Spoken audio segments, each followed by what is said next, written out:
Hello and welcome to another edition of Luminar Coffee Break. I'm your host, Vanelli, filling in for my co-host, Angela Andrieux. All right, so our topic today is how to add a pop of color to a black and white image. All right, so let's dive right in. So here we have our image, and what we want to do is decide, do we crop it first, then apply all of our effects to it, or do we just dive right in and apply the effects? I'm going to take the latter approach, and what I want to do is come in here, and I do want to check out what composition AI thinks it should look like. Oh, I like that. But I'm going to bring it over a little more. I just want this right here. All right. And bring it back a little, right about there. All right, good. I just think that looks a little aesthetically more pleasing. All right, so now that I have that set, now we can start with our changes. So I'm going to come down here to the black and white tool. Let's give it a second. And what we're going to do is we're going to convert it to black and white, but then we're going to come back and remove or only select some of the colors that we want to appear back in the image. So here I am in black and white. Does a great job converting it.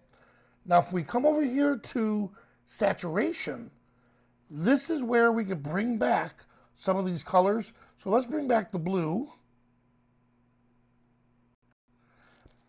And of course the green.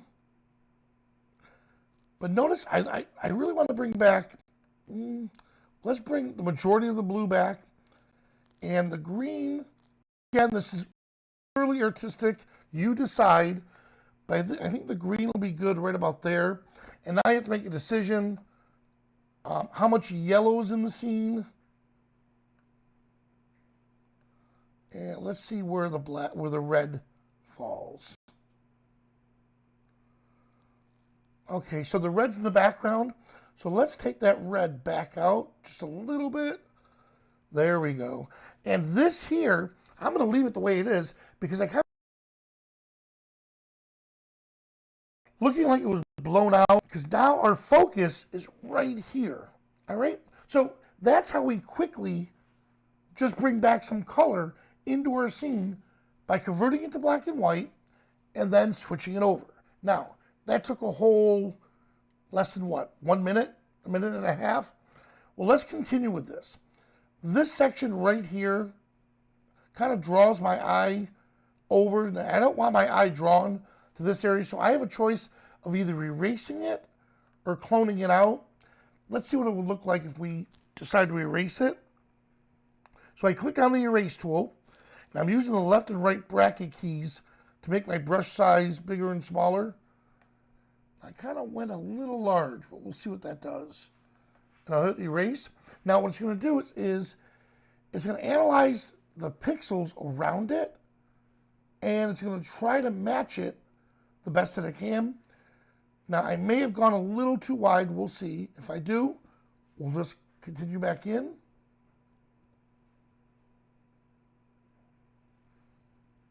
Yeah, it should be right about there. Okay, good. It did a good job with it. All right, I'm happy with it. So now I'm going to come up here, or down here, to Vignette, choose the subject, which will be the flower. Dial this back a bit. Then I want to spread it out under the Advanced tool.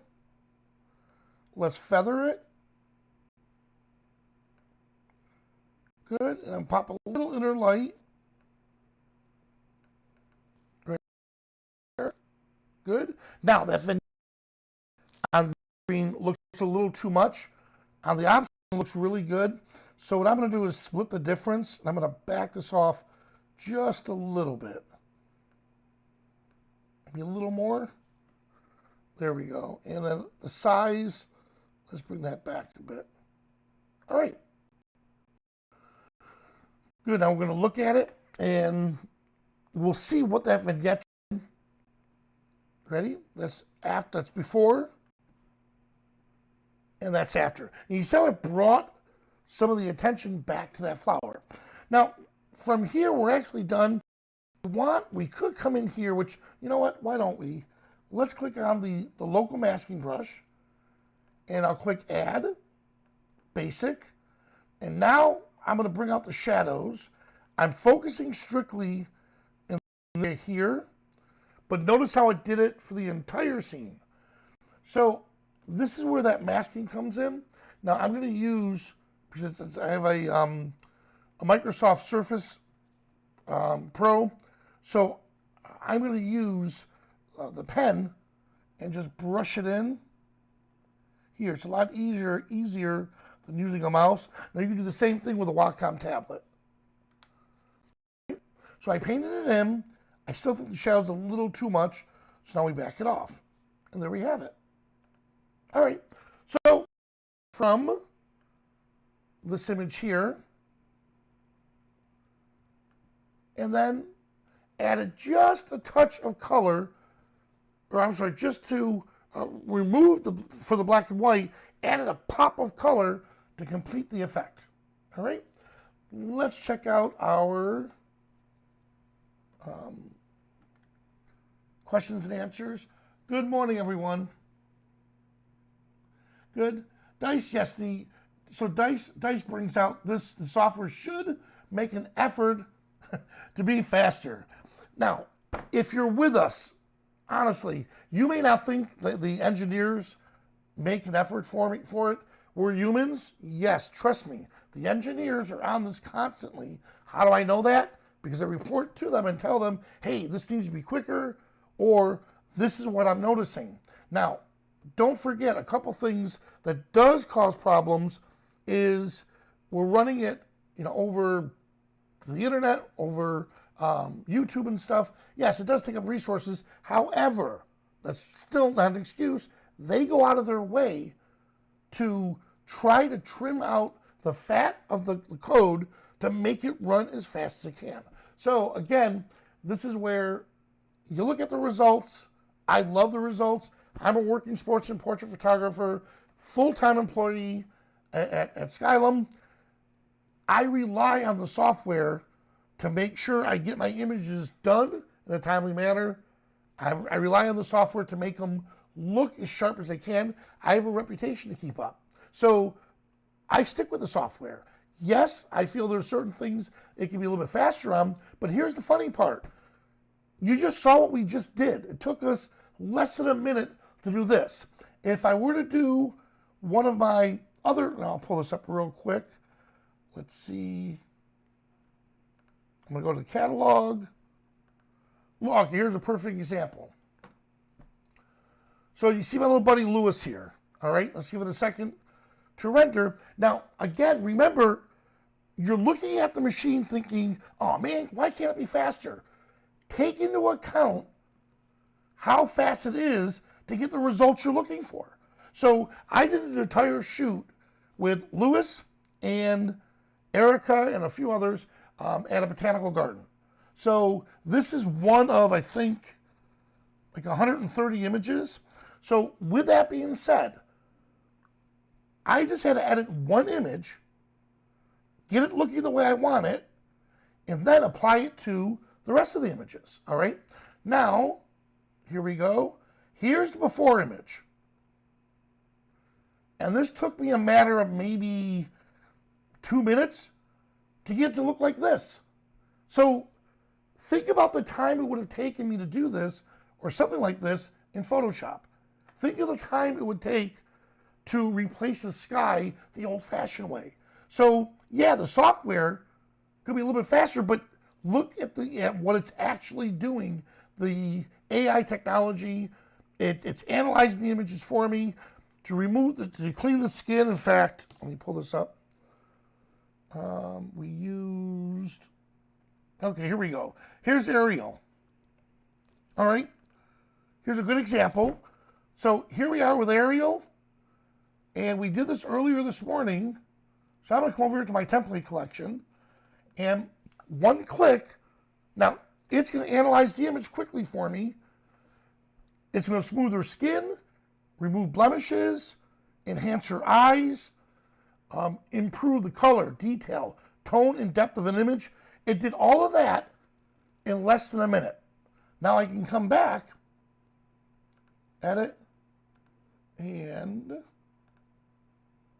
let's crop it. Let's see what it thinks the crop should be. Good, I like it, but I want to bring it down right about there. And enter. All right, and there it is. So, yes, you're looking at it from a perspective that we're sitting here waiting for it, and I'm just like all of the rest of you. Yeah, I get a little impatient, but it's funny when I look back and think, wait a second, how long would it have normally taken me to do all that stuff? So, again, have that in mind. When you are working with technology like this, it's way ahead of itself with the AI, so it's going to take time to enhance or to do the techniques for us. And look at this eye. Before, after, I'm telling you, as a portrait retoucher, that took me at least 20, 25 minutes in Photoshop back in the day.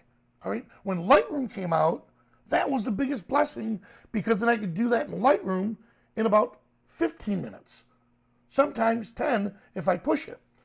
Now I'm able to do it in a fraction of the time and apply it to all the images in one set. So thank you so much for asking that question, seriously, because it needs to be addressed, and I'm not one that doesn't speak about the big elephant that's in the room, all right? So awesome. Dice, thank you so much for that question. Good. Let's see. Good. Good. Let me pull this up real quick.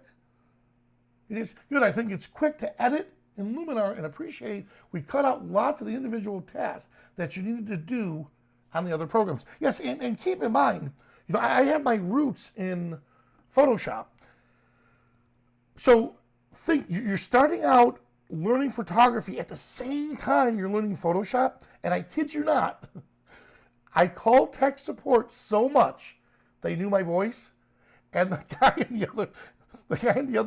on the other end said, "For the love of God, is this Robert Vanelli?" I said, "Yes," and he said, "Listen, this is a dude, it does not work hotline. It's not a how do I do this? It's a hotline to call when the program doesn't work. You need to take classes and find somebody to teach you." And I said, "Well, who?" He goes, "You know what? You live in Florida. There's a guy there named Scott Kelby." And because of that tech, I was introduced to Scott Kelby, and I've known him since 1999. So Scott, that tech and Adobe is what you have to go after. But think about that though. As an educator, especially with children, teaching Lightroom was so much easier than teaching Photoshop. Now that Luminar is out, oh my Lord, it's so much easier teaching Luminar, especially if you could teach children Luminar, it's easy to teach adults, because adults have a tendency of not raising their hand when they have a question. Kids will constantly say, why? Why? Why? Or that doesn't make sense to me. They had no problem doing that. So from that perspective, you're right. It's so much easier using the tools in Luminar, and it got rid of the stuff that we always do on a regular basis. You know, in the past, it was fun. It was fun removing blemishes from a person's skin. When it first came out, you'd use the spot healing brush, bip, bip, bip, and you'd make noises doing it. It was fun for the first 5 or 6, but then when you had to replace it in an entire shoot, as a photographer, then I would say, oh, you know what? Let me just pick a couple of these, send them to the client, then let them see the quality, and then come back and say, now which ones you want me to edit, but keep in mind, it takes 20 to 30 minutes for me to edit each image. And that would stop them from selecting all of them. Now, you just saw what I just did.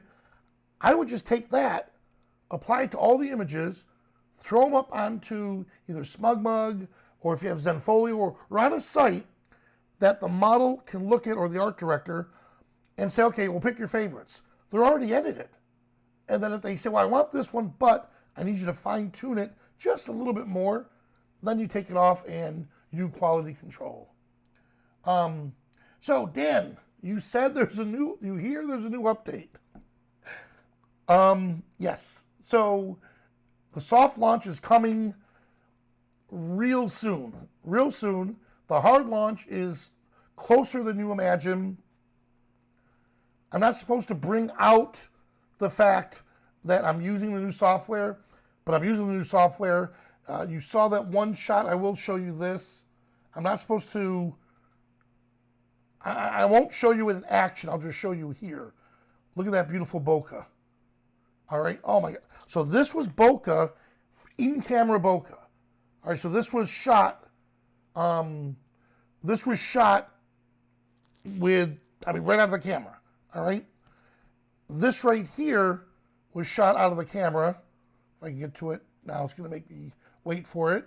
And keep in mind, I'm working on a beta version, so I can't get in depth with you on it. But this bokeh tool you're going to love, along with all the other new enhancements that they're coming out with. So, yes, you heard correctly.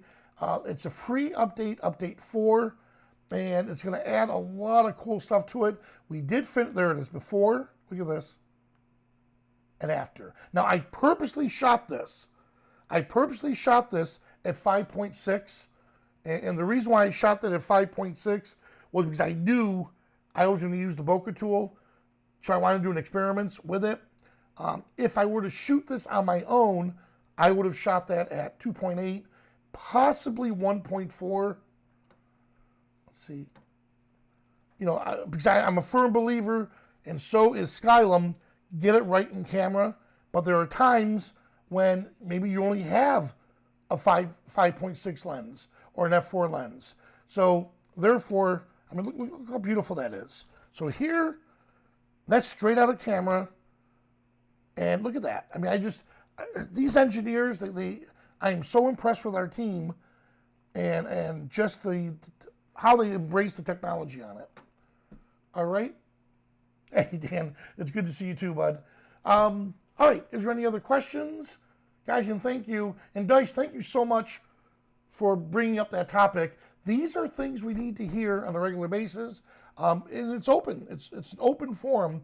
If you like what we're doing here, then AI Insiders, all of you are welcome to attend that because you own Luminar.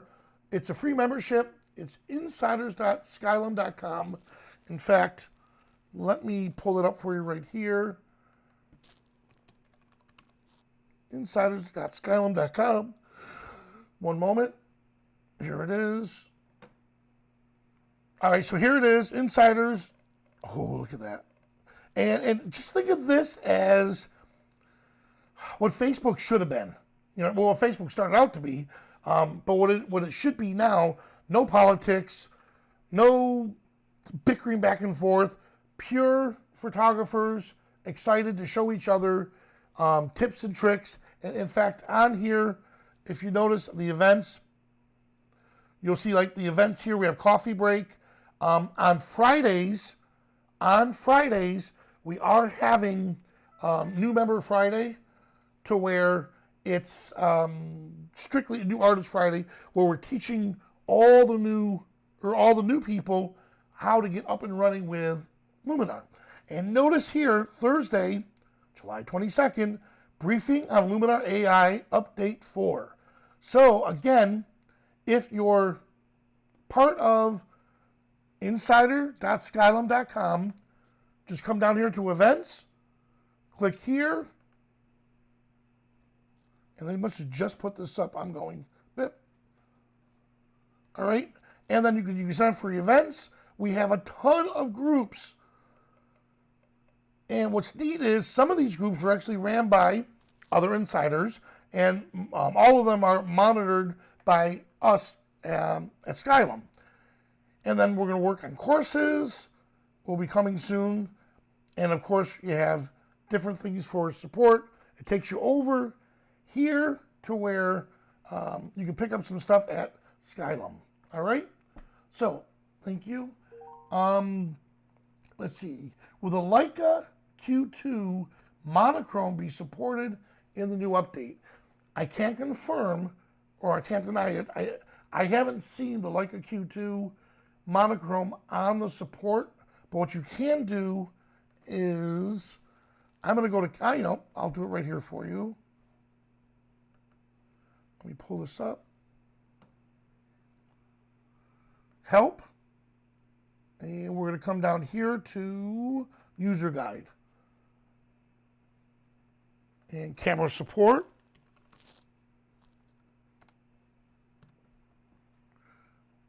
All right. And here, these are supported file formats. Okay, this is interesting because I just added this here, working with supported, okay, here we go. All right, so this is working with unsupported and supported cameras, but I actually put it in here. So I'm not, oh, here we go. Here's a supported, here we go, there it is. So to see a full list of supported cameras, I'll click here, and it'll take us to this page here, and you said it was the Leica.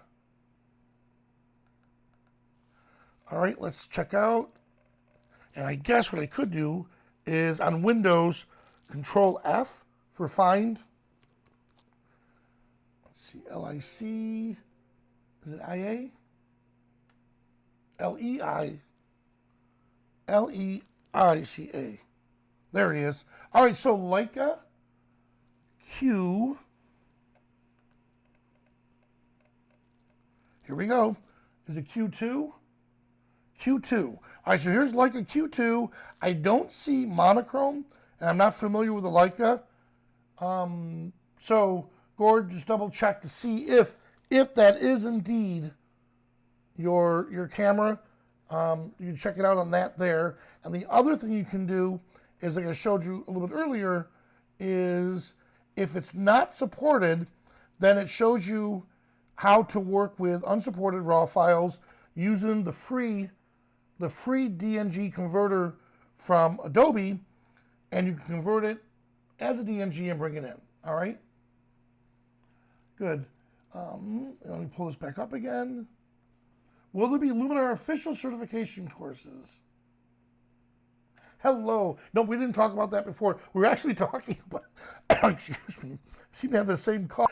No, it seems that we've been, the whole purpose of today's show, which we covered in the first 5 minutes, is how to, there we go, how to bring a little more pop to a black and white image. And then when we're done, showing what the topic of the show is, then we open it up to Ask Me Anything. So that's the part that we're at right now. Let me go right back here. Ian, you asked if there's going to be certification courses. That's something we're working on right now, and it's neat, and I'm excited because we're working with the entire staff, and we're also working with the school system all across the United States, teaching, I believe, high school and above. Luminar is cool, and eventually, I know we're going to be working with our certification course. If you're interested, just shoot me a message, and I'll send that off to the appropriate people. So Vanelli@skylum.com. All right? Good, guys. So, guys, hey, thank you so much. And like I said, if you like the questions and answers like this, keep in mind the first 5 to 10 minutes, we try to cover the topic of the show, which today, again, was on black and white, adding a little more pop to it. And then we have the Ask Me Anything. So if you don't get the answers, if you don't get your questions answered, either leave them in the chat or come back on the next show and ask either Angela or myself when we do this. If you're joining us with insiders, then it's a Zoom meeting and it's one-on-one to where people just unmute their mic, ask the question, and we go from there. All right? Hey, guys, thank you so much, and I really appreciate it. I was filling in for Angela today, and she'll be back on Friday. All right? So, thanks, and I'll see you at the next coffee break.